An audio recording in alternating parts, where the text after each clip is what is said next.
Hello বন্ধুরা, আজকে আমি বানাবো কুমড়োর চপ। তো দেখে নিন কীভাবে আমি বানাই। প্রথমে আমি কুমড়োগুলোকে লম্বা লম্বা করে কেটে নিয়েছি, তারপর লবণ দিয়ে একটু রেখে দেব। তারপর এদিকে আমি বেসন নিয়ে নিলাম, তারপর দিয়ে দিলাম ওতে একটু হলুদ, লঙ্কা গুঁড়ো, আর দিয়ে দেব স্বাদ অনুযায়ী লবণ, দিয়ে দেব ভাজা জিরের গুঁড়ো, আর দিয়ে দেব বেকিং সোডা, আরও দিয়ে দিলাম আমি কালো জিরে।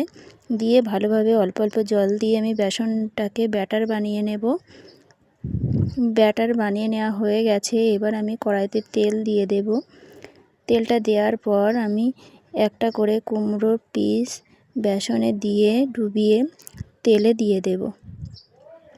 একটা একটা করে এভাবে সবগুলো দিয়ে দেব। তারপর আমি একটা একটা করে এগুলোকে উল্টে পাল্টে ভালোভাবে ভেজে নেব। তো এইভাবে ভেজে নিয়ে আমি এগুলোকে তুলে নেব। এবার এইভাবেই আমি সবগুলোকে কুমড়োর সব বড়াগুলোকে আমি ভেজে নেব। তো দেখুন বন্ধুরা, কত সুন্দর দেখতে লাগছে।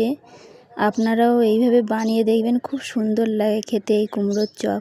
আমি সসের সাথে নিয়ে নিয়েছি। তো একটা এখানে ভেঙে আমি দেখাবো। দেখুন বন্ধুরা, কত সুন্দর হয়েছে ভিতরটা দেখতে, খেতেও খুব সুন্দর হয়েছিল। আপনারাও বানিয়ে দেখবেন, খুব সুন্দর লাগে। আজ এই পর্যন্ত। বা